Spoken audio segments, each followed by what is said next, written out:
ವ್ಯಾಖ್ಯಾಮುದ್ರಾಂ ಕರಸರಸಿಜೈಃ ಪುಸ್ತಕಂ ಶಂಖಚಕ್ರೆ ಬಿಭ್ರದ್ಭಿನ್ನ ಸ್ಫಟಿಕರುಚಿರೆ ಪುಂಡರೀಕೆ ನಿಷನ್ನಃ ಕಮಲಾನಶ್ರೀರಮೃತವಿಶದೈರಂಶವಿಪ್ಲಾವಯನಮಾವಿರ್ಭೂಯಾದನಗಮಹಿಮಾ ಮಾನಸೇ ವಾಗಧೀಶ. ನಮಸ್ತೆ ಪ್ರಾಣೇಶ ಪ್ರಣತ ವಿಭವಾಯ ವನಿಮಗಾಹ ನಮಃ ಸ್ವಾಮಿನ್ ರಾಮಪ್ರಿಯತಮ ನಮನ್ ಗುರುಗುಣ ನಮಸ್ತುಭ್ಯಂ ಭೀಮ ಪ್ರಬಲತಮ ಕೃಷ್ಣೇಷ್ಟ ಭಗವನ್ ನಮಃ ಶ್ರೀಮನ್ಮಧ್ವ ಪ್ರದಿಶ ಸುದರ್ಶನ್ನೋ ಜಯ ಜಯ ಶ್ರೀ ಗುರುಭ್ಯೋ ನಮಃ. ನಾರಾಯಣಂ ಸುರಗುರುಂ ಜಗದೇಕನಾಥಂ ಭಕ್ತಪ್ರಿಯಂ ಸಕಲಲೋಕನಮಸ್ಕೃತಂ ಚ ತ್ರೈಗುಣ್ಯವರ್ಜಿತಮಜಂ ವಿಭುಮಾದ್ಯಮೀಶಂ ವಂದೇ ಭವಗ್ರಂ ಅಮರಾಸುರಸಿದ್ಧವಂದ್ಯಂ. ನಾರಾಯಣಂ ನಮಸ್ಕೃತ್ಯ ನರಂ ಚೈವ ನರೋತ್ತಮಂ ದೇವೀಂ ಸರಸ್ವತೀಂ ವ್ಯಾಸಂ ತತೋ ಜಯಮುದೀರೇ. ವೇದವ್ಯಾಸುರ ಮಹಾಭಾರತದ ಚಿಂತಕರಿಗೆ ವಂದನೆಗಳು. ಆಶ್ರಮವಾಸಿಕ ಪರ್ವದ 13ನೆಯ ಪ್ರವಚನ. ಧರ್ಮರಾಜನ ಮತ್ತು ವೇದವ್ಯಾಸುರ ಅನುಮತಿಯೊಂದಿಗೆ ಧೃತರಾಷ್ಟ್ರ ಕಾಡಿಗೆ ತೆರಳಲು ಉದ್ಯುಕ್ತನಾದಾಗ ಊರಿನವರನ್ನೆಲ್ಲ ಬರಹೇಳಿ ತನಗೆ ಹೋಗಲು ಅನುಮತಿ ಸಿಗುವಂತೆ ಕೇಳಿಕೊಳ್ಳುತ್ತಾನೆ. ತಮ್ಮಿಂದಾದ ಅಪಚಾರಗಳಿದ್ದರೆ ಕ್ಷಮಿಸುವಂತೆಯೂ, ಅಂತಹ ವಿಷಮ ಪರಿಸ್ಥಿತಿಯಲ್ಲಿಯೂ ಮಗನಿಂದ ಏನು ತಮಗೆ ತೊಂದರೆ ಆಗಿಲ್ಲ ಎನ್ನುವ ಮಾತಿನಿಂದಲೂ ಧರ್ಮರಾಜನ ಅಪ್ಪನಾದ ಈಗ ಧೃತರಾಷ್ಟ್ರ ಕೇಳಿಕೊಂಡ.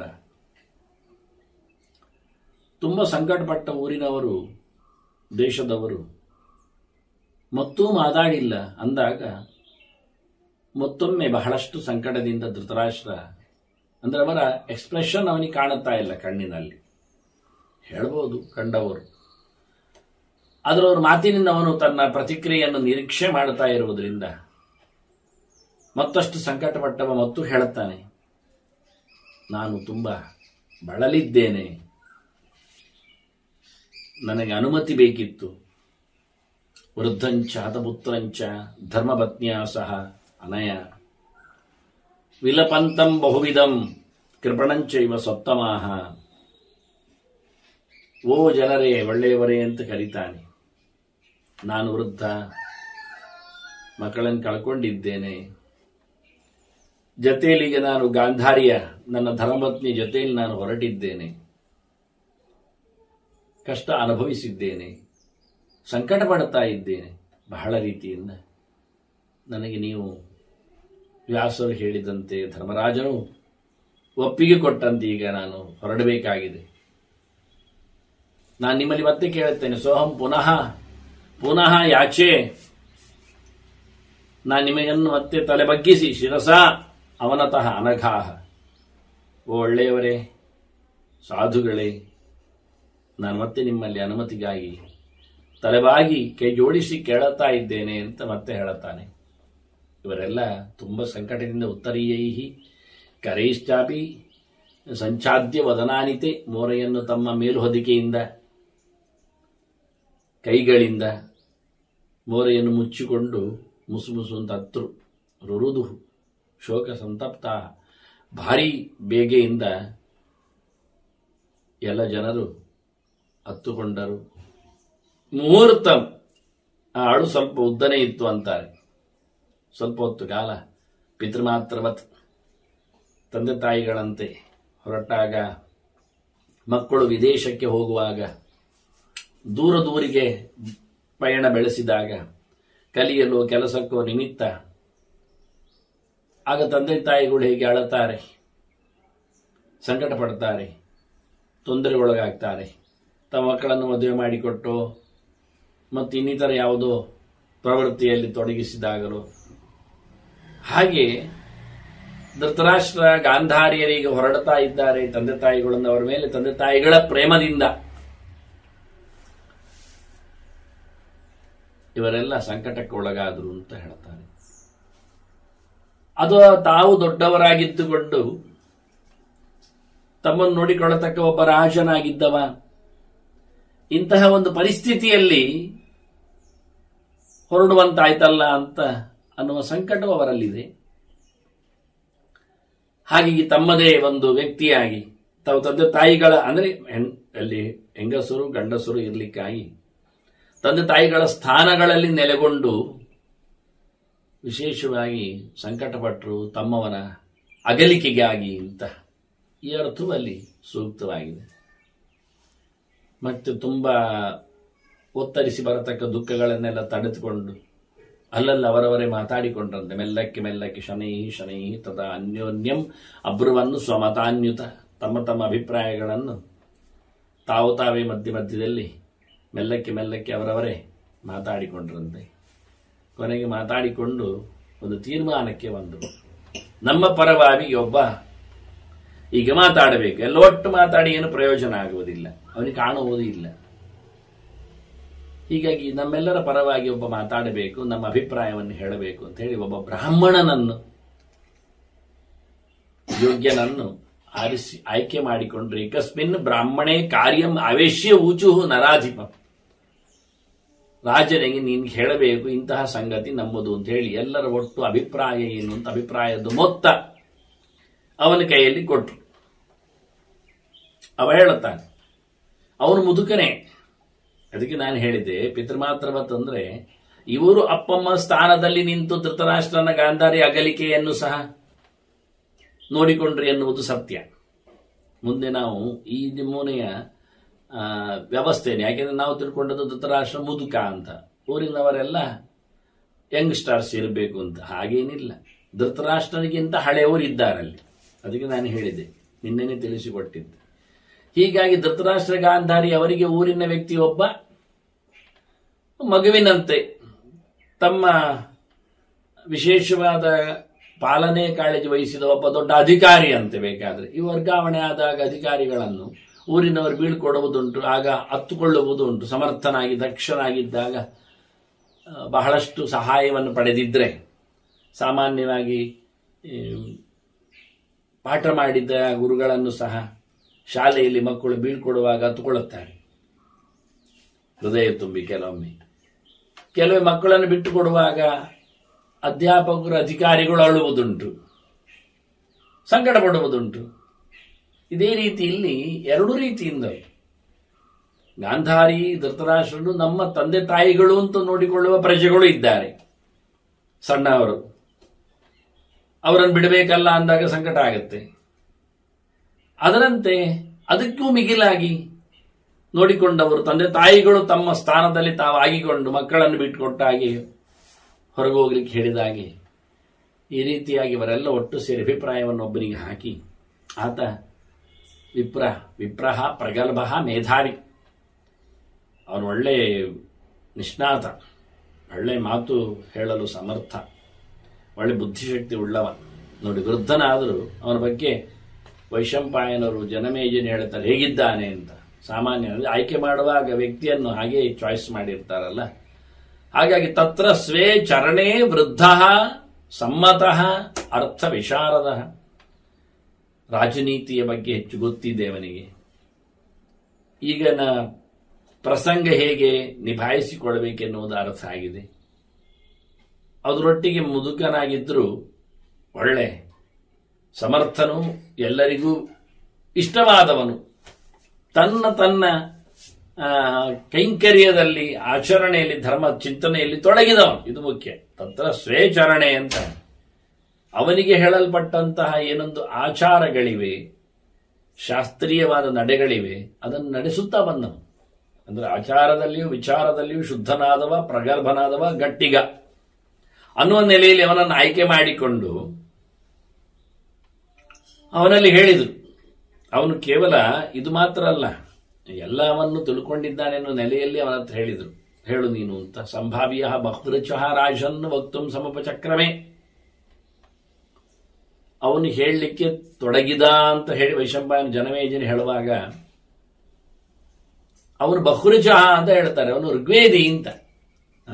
ಅವನು ಅಂದ್ರೆ ಯಾವ ವೇದದ ಅಧ್ಯಯನದ ಪರಂಪರೆಯಲ್ಲಿ ಬಂದವನು ಅಂತ ಹೇಳಬೇಕಲ್ಲ ನಾವು.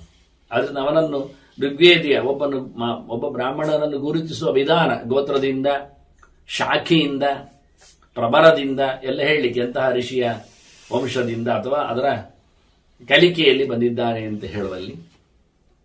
ಹಾಗೆ ಬಹಳ ಚಂದವಾಗಿ ಇದನ್ನು ಗುರುತಿಸಿ ಋಗ್ವೇಗದ ಬಲ್ಲವನು, ಒಳ್ಳೆ ತಿಳಿದವನು, ಎಲ್ಲರಿಗೂ ಬೇಕಾದವನು, ಎಲ್ಲರಿಂದಲೂ ಗೌರವಕ್ಕೆ ಪಾತ್ರನಾದವನು, ಹಿರಿಯನಾಗಿದ್ದಾನೆ, ಅವನು ಹೇಳುತ್ತಾನೆ ಅಂತ ಹೇಳುವಾಗಲೂ ನೋಡಿ, ಅವನು ಅನುಮಾನ್ಯ ಮಹಾರಾಜಂ ಸದಾ ಸಮನುಭಾಷ್ಯ ಅಡ್ರೆಸ್ ಮಾಡಿ ಎನ್ನುವುದನ್ನು ಹೇಳುತ್ತಾನೆ ನೋಡಿ.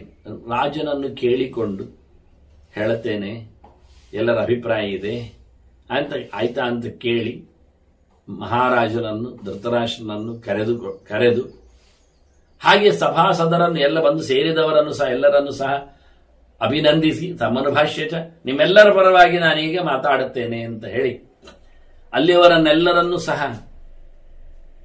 ಮಾತಾಡಿಸಿ ಕೇಳಿಕೊಂಡು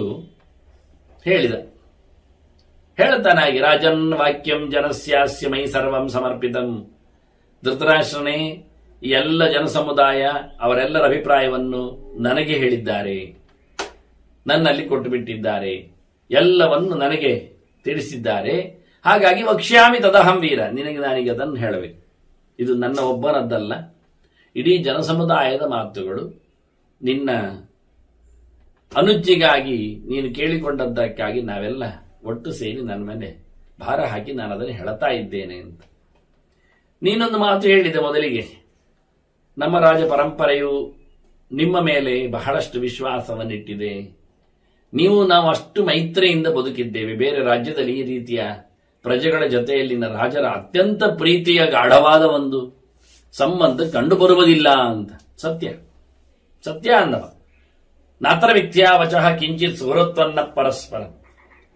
ನಮ್ಮೀರುವರಲ್ಲಿ ಇರುವ ಏನೊಂದು ಪ್ರೀತಿಯ ಸಂಬಂಧ ಇದೆ, ಅದು ನೀನು ಹೇಳಿದ ಹಾಗೆ ಯಾವುದೂ ತಪ್ಪಿಲ್ಲ, ಯಾವುದೂ ಸುಳ್ಳಲ್ಲ.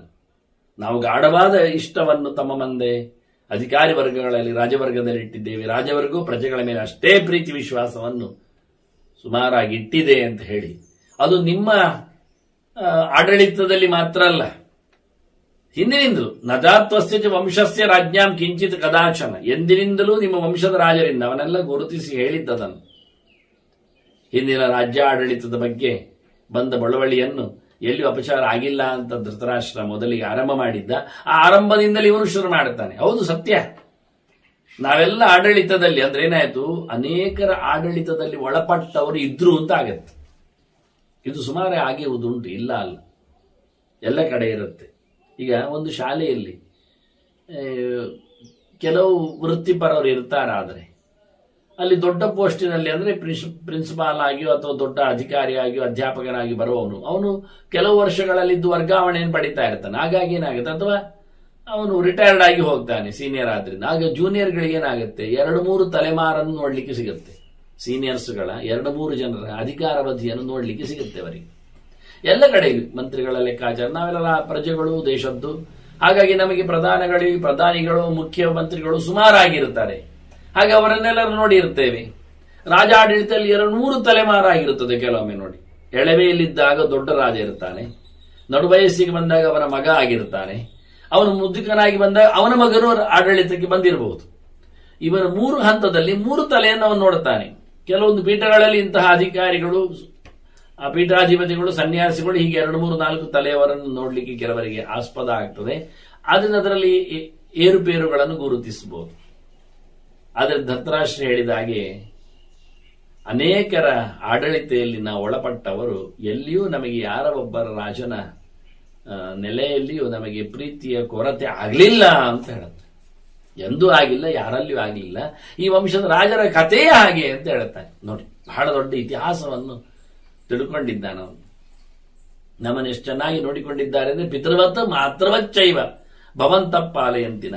ನಮ್ಮನ್ನು ನೋಡಿಕೊಂಡ ಬಗೆಯಲ್ಲಿ ನಾವು ಹೇಳೋದಾದ್ರೆ ನಮ್ಮನ್ನು ತಂದೆಯಂತೆ ತಂದೆಯಂತೆ ತಪ್ಪಾದಾಗ ತಿದ್ದಿಕೊಳ್ಳುವ ನೆಲೆಯಲ್ಲಿ ತಂದೆಯಂತೆ ಅಂತ, ತಾಯಿಯಂತೆ ಅಂದರೆ ಪ್ರೀತಿಯ ಹೊನಲನ್ನು ಹರಿಸುವ ಮೂಲಕ ಆತ್ಮೀಯವಾಗಿ ನಡೆಸಿಕೊಳ್ಳುವ ಮೂಲಕ ತಾಯಿಯಂತೆ ಅಂತ. ಹಾಗಾಗಿ ಅಡುಗೆ ಇತ್ಯಾದಿಗಳನ್ನು ಹಾಕಿಕೊಳ್ಳುವಲ್ಲಿ ಒಳಗೆ ಶರೀರದ ಪೋಷಣೆಗೆ ಬೇಕಾದಲ್ಲಿ ತಾಯಿಯಂತೆ ಮೊದಲು ಹಾಲು ಕೊಟ್ಟಿರ್ತಾಳೆ, ಮತ್ತೆ ಅನ್ನವನ್ನು ಉಣಬಡಿಸ್ತಾಳೆ. ತಂದೆ ಹೊರಗಿನಿಂದ ಪೋಷಿಸ್ತಾನೆ, ರಕ್ಷಣೆಯನ್ನು ಕೊಡುತ್ತಾನೆ, ಬೇಕಾದಾಗ ಸಲಹೆಗಳಿಗೆ ನಿಲ್ತಾನೆ. ಹೀಗೆ ಹೊರಗಿನಿಂದ ಒಳಗಿನಿಂದ ಎನ್ನುವ ನೆಲೆಯಲ್ಲಿ ಇಬ್ಬರ ಅನುಸಂಧಾನ. ಮತ್ತೆ ಹೆತ್ತ ಹೊತ್ತ ಅಂತ ಹೇಳಿಕೊಳ್ಳುವಂತೆ ಈ ನೆಲೆಯಲ್ಲಿ ಮಾತೃವತ್ ಪಿತೃವತ್ ಮಾತೃವಚ್ಚ ಇವ ಭವಂತಹ ಪಾಲಯಂತಿನ. ನಮಗೆ ಹಿರಿಯರ ಸ್ಥಾನದಲ್ಲಿ ಕೂತವರು ನೀವು ರಾಜ ಅಂತ ಹೇಳಿ ದರ್ಪದಿಂದ, ಅಹಂಕಾರದಿಂದ, ಅಧಿಕಾರದ ಅಮಲಿನಿಂದ ನೋಡಿಕೊಂಡದ್ದಲ್ಲ. ಮನೆಯ ಮಂದಿಯಂತೆ ಗುರುಸ್ಥಾನದಲ್ಲಿ, ಹಿರಿಸ್ಥಾನದಲ್ಲಿ ಕೂತು ತಂದೆಯಂತೆ, ತಾಯಿಯಂತೆ ಕೌಟುಂಬಿಕ ಪ್ರೀತಿಯ ಹಿನ್ನೆಲೆಯಲ್ಲಿ ನಮ್ಮನ್ನು ನೋಡಿಕೊಂಡವರು. ದೂರದಲ್ಲಿ ರಾಜನನ್ನಾಗಿಸಿಕೊಂಡ, ಬಹಳ ಎತ್ತರದಲ್ಲಿ ನಮ್ಮನ್ನು ದುಡಿಯುವವರಂತೆಯೋ ಅಥವಾ ಏನೋ ಒಂದು ಕೀಳು ಸೇವಕರಂತೆ ನೋಡಿಕೊಳ್ಳದೆ ಫ್ಯಾಮಿಲಿ ಮೆಂಬರ್ಸ್ ತರ ನೋಡಿಕೊಂಡಿದ್ದೀರಿ ಎನ್ನುವ ಮಾತನ್ನು ಬಹಳ ಚೆನ್ನಾಗಿ ಹೇಳ್ತಾನೆ.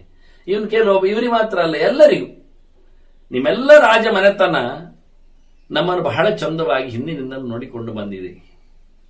ಮತ್ತೆ ಇತ್ತೀಚೆಗಾದ ಒಂದು ದುರ್ಯೋಧನನ ಮಾತನ್ನು ಹೇಳಿದೆ. ದುರ್ಯೋಧನ ನಿಮಗೆ ಏನು ಮಾಡಿಲ್ಲ ಅಂತ. ಸತ್ಯ, ನಚ ದುರ್ಯೋಧನ ಕಿಂಚಿತ್ ಅಯುಕ್ತಂ ಕೃತವಾನ್ ಕೃತ. ಅವನು ಅರಸೊತ್ತಿಗೆಯಲ್ಲಿ ನೆಲೆಗೊಂಡಾಗ ನಮ್ಮ ರಾಜ್ಯಕ್ಕೇನು ನಮಗೇನು ಉಪಟಳ ಕೊಟ್ಟಿಲ್ಲವ.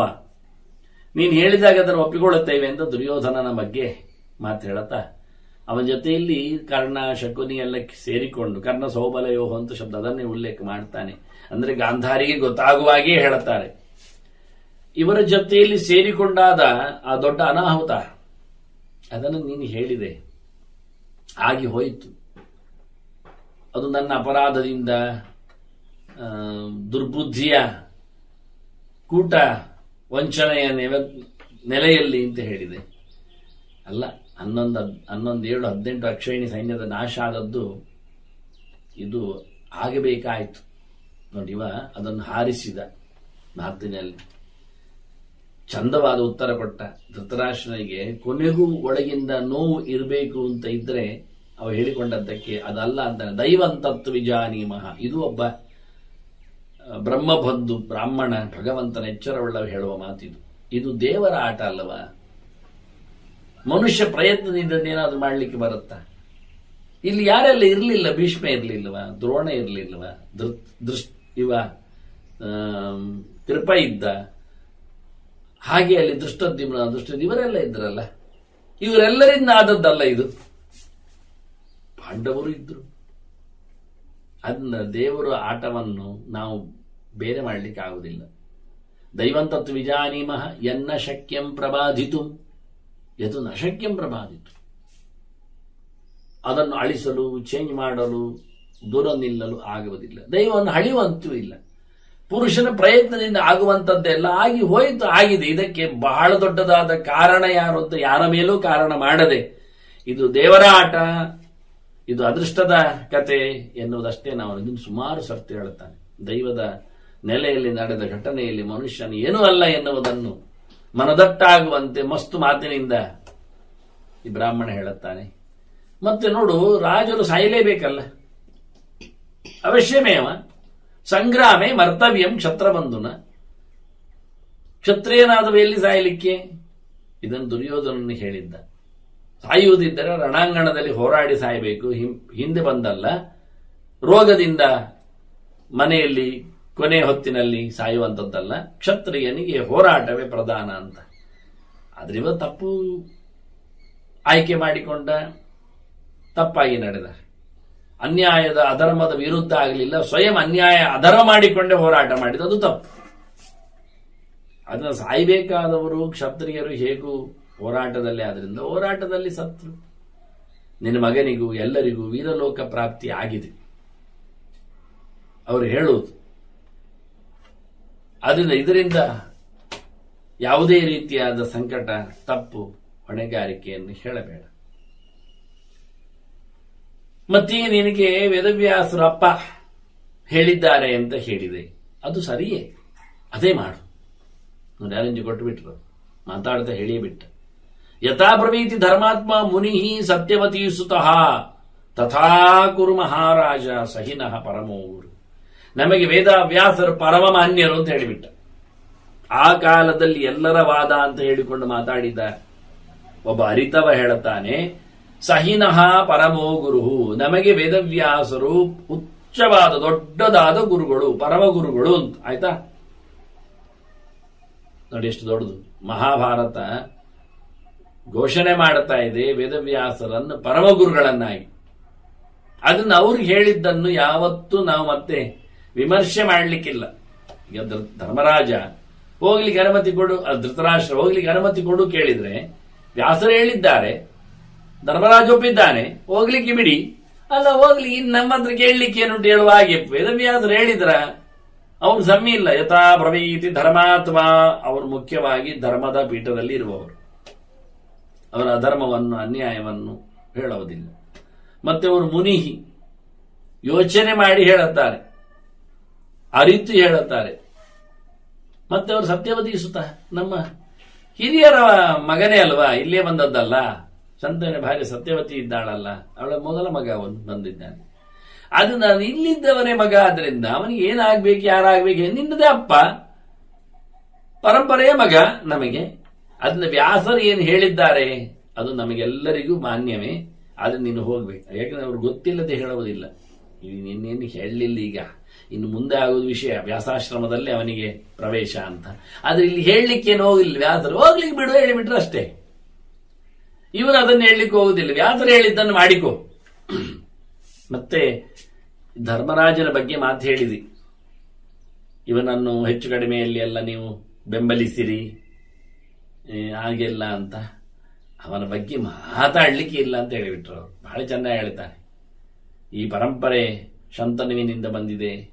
ಮುಂದೆ ಚಿತ್ರಾಂಗದ ಆಳಿದ್ದ, ವಿಚಿತ್ರ ವೀರ್ಯನು ಭೀಷ್ಮನ ನೇತೃತ್ವದಲ್ಲಿ ನಡೆಸಿಕೊಟ್ಟ ಆಡಳಿತ. ಮುಂದಕ್ಕೆ ಪಾಂಡವನ ಜೊತೆಯಲ್ಲಿ ನೀನು ಆಡಳಿತ ಕೊಟ್ಟೆ, ದುರ್ಯೋಧನನು ಬಂದ, ಎಲ್ಲ ಸರಿ. ಈಗ ಮತ್ತೆ ಈಗ ನಮ್ಮ ಕುಂತಿ ಪುತ್ರ ನೋಡಿ, ಕುಂತಿ ಹೆಸರಲ್ಲೇ ಎತ್ತಿಕೊಳ್ತಾನೆ. ಯಾಕೆ ಜೋರ್ ಮಹಿಳೆ ಗೊತ್ತವಳು, ಒಳ್ಳೆ ತಪ್ಪು ಚೂರು ಆಗದಂತ ನೋಡಿಕೊಳ್ಳಿಕ್ಕಿದ್ದಾಳೆ. ಅದರಿಂದ ತಥಾ ವರ್ಷ ಸಹಸ್ರಾಣಿ ಕುಂತಿ ಪುತ್ರೇಣ ಧೀಮತ ಬಾಲ್ಯಮಾನ ಧೃತಿಮತ ಸುಖಂ ವಿಂದಾಮಹೆ ಎಂದು. ಈಗ ಕುಂತಿಯ ಮಗ ಆಳ್ವಿಕೆಗೆ ಬಂದಿದ್ದಾನೆ.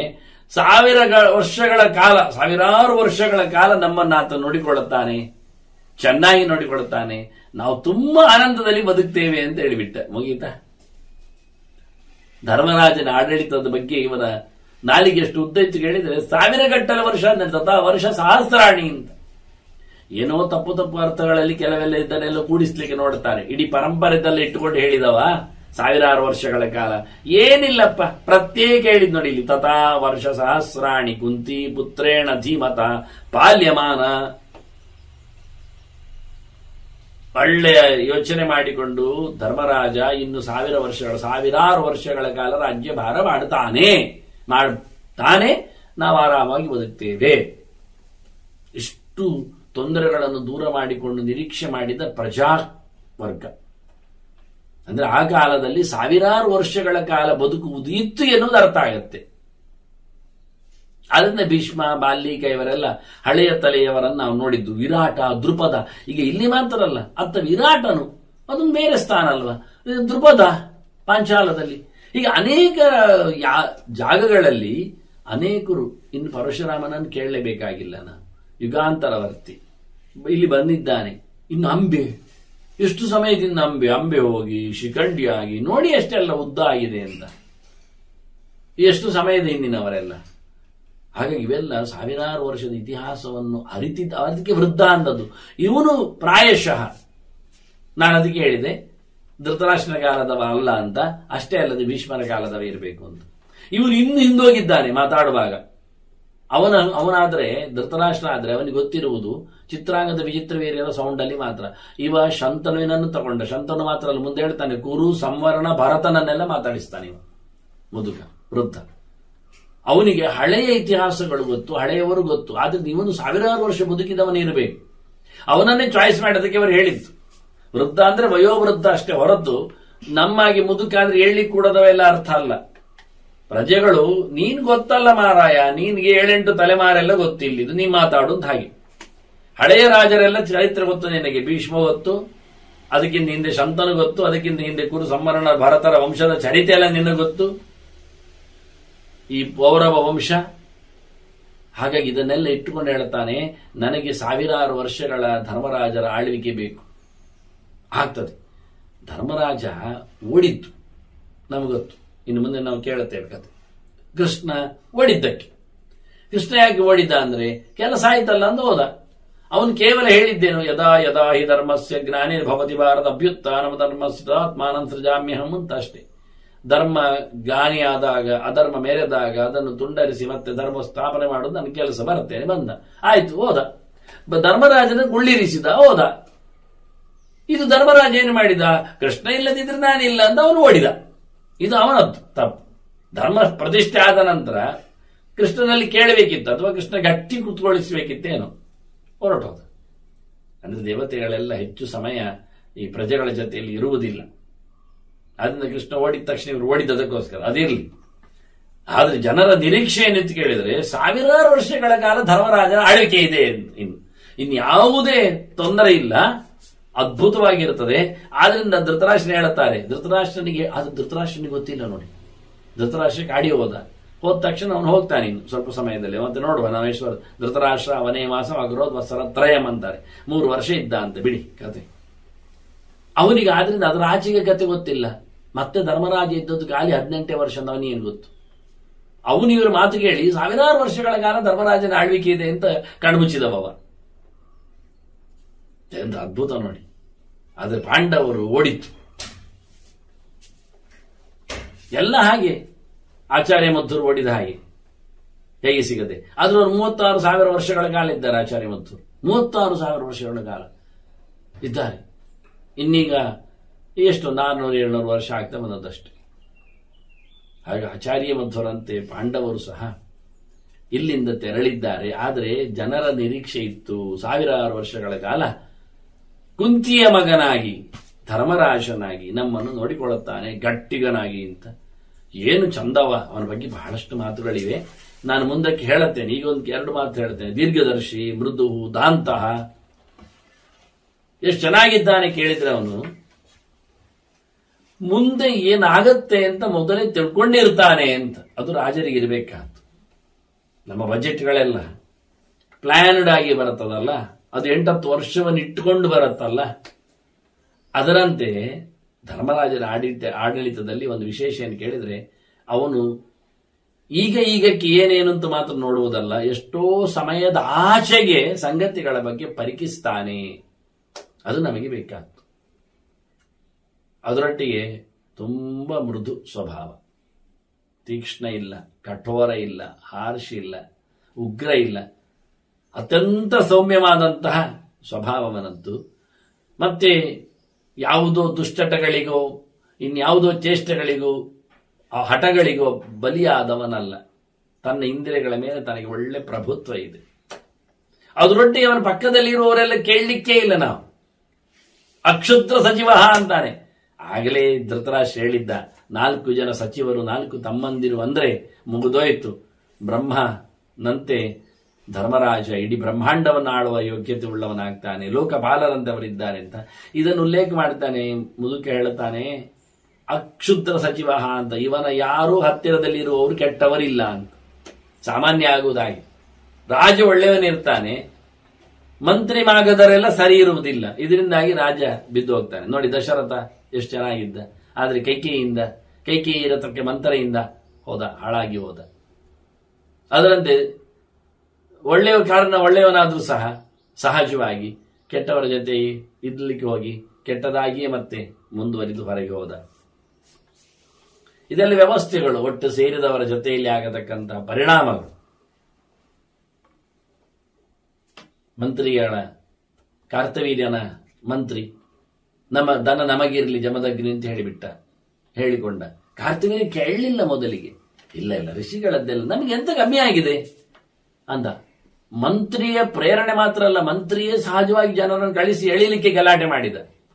ಆದ್ರೆ ಯಾರ ಮಂತ್ರಿ ಆದ್ರೇನು, ಕಾರ್ತವೀರ್ಯ ಅನ್ನದಲ್ವಾ ಅಂತ ಪೆಟ್ಟು ತಿಂದದ್ದು ಕಾರ್ತವೀರ್ಯ. ಯಾವಾಗಲಾಗಿ ಹೋರಾಟ ಯಾರಿಗೇ ಆಗಲಿ, ರಾಜ ಗೆದ್ದ ರಾಜ ಸೋತ ಹೀಗೆ ಹೇಳುದು.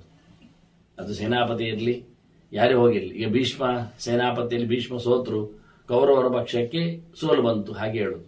ದುರ್ಯೋಧನ ಸೋತ ಅಂತ ಹೀಗೆ ಪ್ರತಿನಿತ್ಯ ಆಗತಕ್ಕ ಕಥೆ ಅದು. ಅದರಂತೆ ಇಲ್ಲಿ ಹೇಳ್ತಾನೆ ಧರ್ಮರಾಜ, ಅವನ ಸುತ್ತ ಇರುವವರು ಬಹಳ ಚೆನ್ನಾಗಿದ್ದಾರೆ. ಅಕ್ಷುದ್ರ ಸಚಿವಶ್ಚಾಯಂ ಕುಂತಿ ಪುತ್ರ ಮಹಾಮನಃ. ಭಾರಿ ದೊಡ್ಡ ಮನಸ್ಸು, ವಿಶಾಲವಾದ ಚಿಂತನೆ, ದೀರ್ಘವಾದ ದರ್ಶನ. ಹೀಗಾಗಿ ಯೋಚನೆ ಮಾಡಿ ಕೆಲಸ ಮಾಡೋದ್ರಿಂದ ಧರ್ಮರಾಜನ ಬಗ್ಗೆ ನೀನೇನು ಯೋಚನೆ ಮಾಡೋದು ಬೇಡ ಅಂತ ನೀವು. ನಾವೆಲ್ಲ ಅವನ ಬೆನ್ನ ಹಿಂದೆ ಇದ್ದೇವೆ. ಅನುವರ್ಷಂತಿ ಪ್ರಜಾ, ಎಲ್ಲಾ ಪ್ರಜೆಗಳು, ಸರ್ವಾಹ ಎಲ್ಲಾ ಪ್ರಜೆಗಳು ಧರ್ಮರಾಜ, ನೀನು ಹೇಳಿದ್ಯಲ್ಲ ಅವರಿಗೆ ವಿಷಮ ಆಗಲಿ ಸಮ ಆಗಲಿ ಅವನಿಗೆ ಬೆನ್ನೆಲುಬಾಗಿರಿ, ಬೆಂಬಲ ಕೊಡಿರಿ, ಬೆಂಗಾವಲಾಗಿರಿ. ನಾವೆಲ್ಲ ಅವನ ಬೆನ್ನ ಹಿಂದೆ ಇದ್ದೇವೆ. ನೀನು ಯೋಚನೆ ಮಾಡಲಿಕ್ಕಿಲ್ಲ ಧರ್ಮರಾಜನ ಬಗ್ಗೆ. ಮತ್ತೆ ಧರ್ಮರಾಜನ ಬಗ್ಗೆ ನಾವೇನು ಹೇಳುವುದೂ ಇಲ್ಲ, ಹೇಳಿಬಿಟ್ಟೇವ. ಯಾಕೆಂದ್ರೆ ಅಷ್ಟು ಚೆನ್ನಾಗಿದ್ದಾನೆ. ವೃತ್ತಂ ಸಮನುಯಾತ್ಯೇಷಃ, ಹಿಂದಿನವರ ಪರಂಪರೆಯನ್ನೇ ಬೆಳೆಸಿ ಬಂದವ ರಾಜರದ್ದು. ದೊಡ್ಡ ದೊಡ್ಡ ರಾಜರು, ರಾಜರ್ಷಿಗಳು, ಪುರಾಣ ಫೇಮಸ್, ಪುರಾಣಾನಾಂ ರಾಜರ್ಷಿನ ಹೇಳ್ತಾನೆ. ಹಳೆಯ ಇತಿಹಾಸ ಪುಟಗಳಲ್ಲಿ ಹೆಸರು ಪಡೆದವರ ಪರಂಪರೆಯಲ್ಲಿ ಬಂದವ ಇವ. ಅವರಂತೆ ನಡೀತಾ ಇದ್ದಾನೆ, ಅದನ್ನು ಪೂರ್ತಿ ಒಪ್ಪಿಕೊಂಡಿದ್ದಾನೆ. ಧರ್ಮಾತ್ಮ ಭೂರಿ ದಕ್ಷಿಣ, ಎಲ್ಲರ ಮೇಲೆ ಬೇಕಾದಷ್ಟವನಿಗೆ ಏನಿದೆ ವಿಶೇಷವಾದಂತಹ ಕಾಳಜಿ ಇದೆ. ಸಾಫ್ಟ್ ಕಾರ್ನ್ ಅಂತೇವೆ ಹಾಗೆ. ಯಾವ ಪ್ರಜೆಗಳ ಮೇಲೂ ಅವನಿಗೆ ತೀಕ್ಷ್ಣವಾದ ಅಭಿಪ್ರಾಯವೇ ಇಲ್ಲ. ಎಲ್ಲರೂ ತನ್ನವರು ಅನ್ನತಕ್ಕಂಥ ಆತ್ಮೀಯತೆ ಇದೆ. ಬೇಕಾದ್ದನ್ನು ಕೊಡುತ್ತಾನೆ. ಅವರಿಗೆ ಏನು ಕೊರತೆ ಇದೆ ನೋಡಿಕೊಂಡು ನೀಡುತ್ತಾನೆ. ಇದೆಲ್ಲ ತಪ್ಪು ದಾರಿಯಲ್ಲಿ ಅಲ್ಲ, ಧರ್ಮದ ದಾರಿಯಲ್ಲಿ. ಧರ್ಮ ಸ್ವಭಾವ, ಧರ್ಮ ಮೂರ್ತಿ, ಧರ್ಮಮಯ ಅಂತವನಿಗೆ ನಾತ್ರವಾಚ್ಯಂ ಮಹಾರಾಜ. ನಾವು ಎಂಥದ್ದು ಹೇಳಲಿಕ್ಕಿಲ್ಲ, ಅವನ ಬಗ್ಗೆಯೂ ಹೇಳಲಿಕ್ಕಿಲ್ಲ, ಅವನಿಗೂ ಹೇಳಿಕೊಡ್ಬೇಕಾಗಿಲ್ಲ. ಅವನದು ಏನು ತಪ್ಪನ್ನು ಸುಸೂಕ್ಷ್ಮವೇ ಇದ್ಯದೆ ನಾತ್ರ. ಅವನದ್ದೆಂತ ಚೂರೂ ತಪ್ಪಿಲ್ಲ, ಅವನಿಗೆ ಚೂರು ಬೈಯುವಂತಿಲ್ಲ. ನಾವು ಈಗಾಗಲೇ ಭೀಷ್ಮಾದಿಗಳೆಲ್ಲ ಅಲ್ಲ ಹೇಳಿಕೊಂಡವರು. ಧರ್ಮರಾಜನನ್ನು ಇಲ್ಲಿ ಕಟಕಟೆ ಹತ್ತಿದ್ದಾನೆ. ಇನ್ನು ಹೇಳಿಕೊಳ್ತಾನವನು, ಅವನ ಆಚೀಚೆ ಆಗಿರ್ಬೋದು ಮಾತುಗಳೆಲ್ಲ ನಾನು ಹೇಳಿದ್ರಲ್ಲಿಯೂ. ಆದರೆ ಆ ಬ್ರಾಹ್ಮಣ ಧರ್ಮರಾಜನ ಬಗ್ಗೆ ಹೇಳಿದಾಗ ಇನ್ನಷ್ಟು ಅವನ ಗುಣವಂತಿಕೆಯನ್ನೆಲ್ಲ ಬಣ್ಣಿಸ್ತಾನೆ. ವೃತ್ತಿ ಕೇಳೋಣ. ವಾಸ್ತವವಾಗಿ ಅವನ ಜತೆಯಲ್ಲಿದ್ದವರ ಸಚಿವರ ಬಗ್ಗೆ, ಲೋಕಪಾಲರ ಬಗ್ಗೆ ಹೇಳಿದ್ನಲ್ಲ, ಅದನ್ನು ಉಲ್ಲೇಖ ಮಾಡ್ತಾನೆ. ಸಮರ್ಥಾಹ ತ್ರಿದಿವಸ್ಯಾಪಿ ಪಾಲನೆ ಕಿಂ ಪುನಕ್ಷಿತೇ. ಏನು ಹೇಳಿದೆ? ಲೋಕಪಾಲರಂತೆ 4 ಸಚಿವರು ಭೀಮಾದಿಗಳಿದ್ದಾರೆ. ಅಯ್ಯೋ, ಭೀಮಾದಿಗಳ ಬಗ್ಗೆ ಅವ್ರು ಎಂತ ಸಮರ್ಥರು, 3 ಲೋಕ ಅವರ ಕೈಯಲ್ಲಿ ಕೊಟ್ಟರು ಕಮ್ಮಿ. ಅಷ್ಟು ಚೆನ್ನಾಗಿ ನೋಡಿಕೊಳ್ಳುತ್ತಾರೆ. ಈ ಒಂದು ನೆಲ ನೋಡಿಕೊಳ್ಳುವುದೇನು? ಅವರ ಅಧಿಕಾರಿಗಳು ಅಂದ್ರೆ ಸಮಸ್ತ ಲೋಕಕ್ಕೆ ಅಧಿಕಾರಿಗಳು. ನಿಜವಾಗಿ ಹೌದಲ್ವ? ಸ್ವರ್ಗದೊಡೆಯ ಇದ್ದಾನೆ, ಸತ್ಯಲೋಕದ ಒಡೆಯ ಇದ್ದಾನೆ, ದೇವ ವೈದ್ಯರೇ ಇದ್ದಾರೆ. ಇದನ್ನೆಲ್ಲ ಅನುಭವಿಸಿ ಅವನು ಹೇಳಬೇಕಾದ್ರೆ ಅವನೆಷ್ಟು ಹಳೆಯವನಿರ್ಬೇಕು ನೋಡಿ, ಅಭ್ಯಾಸ ಇದ್ದವನು. ಅವನು ಹೇಳ್ತಾರೆ, ಒಂದು ಚೂರು ತಪ್ಪಿಲ್ಲ. ವಿಪ್ರಿಯಂಚ ಜನಸ್ಯಾಸ್ಯ ಸಂಸರ್ಗ ಧರ್ಮಜಸ್ಯ ವೈ ನ ಕರಿಷ್ಯಂತಿ ರಾಜರ್ಷೇ ತಥಾ ಭೀಮಾರ್ಜುನಾದಯೋ. ನಾವು ತಿಳ್ಕೊಂಡದ್ದು ಭೀಮಾರ್ಜುನರು ಅಂದ್ರೆ ಭಾರಿ ಪೌರುಷವಂತರು, ಬಡಿದರೆ ಸತ್ತೇ ಹೋಗುವಂತಿರ್ತದೆ, ದಿಗ್ವಿಜಯಶಾಲಿಗಳು, ಭಾರಿ ಜೋರು ಅಂತ. ಇವನು ಹೇಳ್ತಾನೆ ಬ್ರಾಹ್ಮಣ, ಏನಿಲ್ಲಪ್ಪ, ಧರ್ಮರಾಜನ ಪಕ್ಕದಲ್ಲಿ ಇರುವುದರಿಂದ ಅವರು ದಾಕ್ಷಿಣ್ಯದಲ್ಲೇ ಇರ್ತಾರೆ. ಭೀಮಾರ್ಜುನರು ಧರ್ಮರಾಜನ ಅಕ್ಕಪಕ್ಕದಲ್ಲಿ ಬರಲಿಕ್ಕೆ ಹೋಗಿ ಏನು ತೊಂದರೆ ಆಗುವುದಿಲ್ಲ, ಎಂದೂ ನಮಗೆ ವಿರೋಧಿಸುವುದಿಲ್ಲ. ವಿಪ್ರಿಯಂಚ ಜನಸ್ಯಾಸ್ಯ ಸಂಸರ್ಗ ಧರ್ಮಜಸ್ವೈ ನಗರಿಷ್ಯಂತಿ. ಧರ್ಮರಾಜನ ಹೇಳಲಿಕ್ಕೆ ಹೋಗಿ, ಧರ್ಮದಲ್ಲಿ ಹೋಗಿ ಯಾವ ಜನರಿಗೂ ಏನು ಕೆಡುಕನ್ನು ವಿಪರೀತವನ್ನು ಅವರು ಮಾಡುವುದೇ ಇಲ್ಲ. ಅಲ್ಲ, ಧರ್ಮರಾಜ ಇಲ್ಲಿ ಮಾಡ್ತಾರೆ ಕೇಳಬೇಡಿ. ಅದಕ್ಕೆ ಇವನದ್ದು ಸಮಜಾಯಿಷ ಉತ್ತರ ಹೇಗುಂಟು ಕೇಳಿದ್ರೆ, ಭೀಮಾರ್ಜುನರ ಸ್ವಭಾವ ಹೇಗೆ ಕೇಳಿದ್ರೆ, ಅವರು ಮಂದಾಹ ಮೃದುಷು. ಯಾವತ್ತು ಅವರು ಒಳ್ಳೆಯವರಲ್ಲಿ ಒಳ್ಳೆಯವರೇ, ಏನು ತಪ್ಪಿಲ್ಲ, ಅವರ ಕ್ರಮ ಹಾಗೆ, ಬಹಳ ಒಳ್ಳೆಯವರಿರ್ತಾರೆ. ಆದರೆ ತೀಕ್ಷ್ಣೇಶು ಆಶೀ ವಿಶೋಪಮ, ಕೆಟ್ಟವರಿದ್ರೆ, ತೀಕ್ಷ್ಣರಿದ್ರೆ, ಜೋರಿನವರಿದ್ರೆ ಅವರಿಗೆ ಬುಸು ಕೊಟ್ಟುವ ಹಾವಿನಂತೆ ಅವರು. ವಿಷವೇ, ವಿಷ ಜಂತುವೆ ಅವರಿಗೆ. ಒಳ್ಳೆಯವರಿಗೆ ಒಳ್ಳೆಯವರೇ, ವೈರಿಗಳಿಗೆ ವೈರಿಗಳೇ ಅಷ್ಟು ಜೋರಿದ್ದಾರೆ. ಆದ್ರಿಂದ ವೀರ್ಯವಂತ ಮಹಾತ್ಮಾನಃ ಪೌರಾಣಾಂಚ ಹಿತೇರಥ. ಆದ್ರಿಂದ ಅವರು ಸಾಮಾನ್ಯರಿಗೆ ಮಾಮೂಲಿ ಒಳ್ಳೆಯವರಂತೆ ಇದ್ದಾರೆ, ದುಷ್ಟರಿಗೆ ಭಾರಿ ಜೋರಲ್ಲಿ ದಂಡನೆ ಕೊಡುತ್ತಾರೆ. ಅಂತ ಪರಾಕ್ರಮಶಾಲಿಗಳು, ಅಂತ ದೊಡ್ಡ ವ್ಯಕ್ತಿಗಳು, ಮಹಾತ್ಮರಿದ್ದಾರೆ. ಅವರು ನಮ್ಮೆಲ್ಲರ ಮೇಲೆ ಭಾರೀ ಪ್ರೀತಿಯಲ್ಲಿದ್ದಾರೆ. ಇಡೀ ಪ್ರಜೆಗಳ ಮೇಲೆ ಅವರಿಗಿರತಕ್ಕಂಥ ಅನುರಾಗ ಅದು ಏನು ಕಮ್ಮಿ ಇಲ್ಲ. ನಮ್ಮ ಮೇಲೆ ಸುಮ್ಮನೆ ಅವರು ಯಾವುದೇ ರೀತಿಯಿಂದ ಮೇಲೆ ಬೀಳುವುದಿಲ್ಲ. ಚೆನ್ನಾಗಿದ್ದಾರೆ. ಮತ್ತೆ ದುಷ್ಟರನ್ನು, ಕಳ್ಳರನ್ನು ಬಗ್ಗು ಬಡಿಯಲೇಬೇಕಲ್ಲ. ಅದನ್ನ ಅವರು ಜೋರು ಇರುವುದು ತಪ್ಪಲ್ಲ. ಜೋರು ಇರದಿದ್ರೆ ಎಲ್ಲಾ ಧರ್ಮರಾಜನ ಆಡಳಿತ ಅಂದ್ರೆ ಎಲ್ಲರೂ ಕಳ್ಳಕಾಕರೇ, ಎಲ್ಲ ಬಂದವರನ್ನೆಲ್ಲ ಬಿಡುವುದಾಗಿ ಬಿಟ್ರೆ ಕಳ್ಳಕಾಕರದ್ದೇ ಸಂತೆ ಆಗ್ತದಲ್ಲ ಕೊನೆಗೆ. ಅದರಿಂದ ಜೋರೇ ಇದ್ದಾರೆ, ಆದ್ರೆ ಒಳ್ಳೆಯವರಿಗೆ ಒಳ್ಳೆಯವರಾಗಿಯೇ ಇದ್ದಾರೆ ಅಂತ ಉಲ್ಲೇಖ ಮಾಡ್ತಾರೆ. ನಾವೆಲ್ಲ ಅವರನ್ನು ಚೆನ್ನಾಗಿ ನೋಡಿಕೊಂಡಿದ್ದೇವೆ, ಆಳ್ವಿಕೆಯಲ್ಲಿ ನಾವು ಅನುಭವಿಸಿದ್ದೇವೆಲ್ಲ ಹೇಳ್ತಾನೆ. ಹಾಗಾಗಿ ನಾವಿವತ್ತು ಬಹಳ ಚೆನ್ನಾಗಿ ಇವರೆಲ್ಲ ಕುಂತಿಯ ಮಕ್ಕಳು ಎಲ್ಲರೂ ಸಹ ನಾವು ಅವರ ಬೆನ್ನ ಹಿಂದೆ ಇದ್ದೇವೆ, ನಾವೆಲ್ಲ ಸೇರುತ್ತೇವೆ. ನಮ್ದೇನು ಅವರಿಗೇನು ಆಗ್ಲಿಕ್ಕೆ ಉಂಟು, ಅವರು ನಮ್ಮನ್ನು ಎಂದೂ ಸಹ ಎಲ್ಲಿ ಕೆಲವೊಮ್ಮೆ ಈ ಅಧರ್ಮಿಷ್ಟಾನಪಿ ಸತಃ ಒಳ್ಳೆಯವರು ಪಿನಿ ಯಾವುದೋ ಒಂದು ಸನ್ನಿವೇಶಕ್ಕೆ ಬದ್ಧರಾಗಿಯೋ ಬೈ ಫೋರ್ಸ್ಲಿಯೋ ಯಾರದ್ದು ಒತ್ತಾಯಕ್ಕೆ ಮಣಿದು ಇನ್ನೇನು ದುಡ್ಡಿನ ಆಸೆ ಮತ್ತೊಂದು ಇದ್ದು ಒಂದೊಮ್ಮೆ ತಪ್ಪು ಮಾಡಿದ್ರು ಅಧರ್ಮಿಷ್ಟಾನಪಿ ಸತಃ ಕುಂತಿಪುತ್ರಾಹ ಮಹಾರಥಾಹ ಮಾನವಾನ್ನ ಪಾಲಯಿಷ್ಯಂತಿ ಭೂತ್ವ ಧರ್ಮಪರಾಯಣ. ಧರ್ಮ ನಮಗೆ ಮುಖ್ಯ ಬೇಕು, ಇದು ಕೃಷ್ಣನ ಪಾಲಿಸಿ. ಕೆಟ್ಟವ ಒಳ್ಳೇದು ಮಾಡಿದ್ರು ಲಾಭ ಇಲ್ಲ ಅಂತಾನೆ ದೇವರು, ಒಳ್ಳೆಯವ ಕೆಟ್ಟದ್ದು ಮಾಡಿದ್ರು ಒಳ್ಳೇದಾಗ್ತದೆ ಅಂತಾನೆ.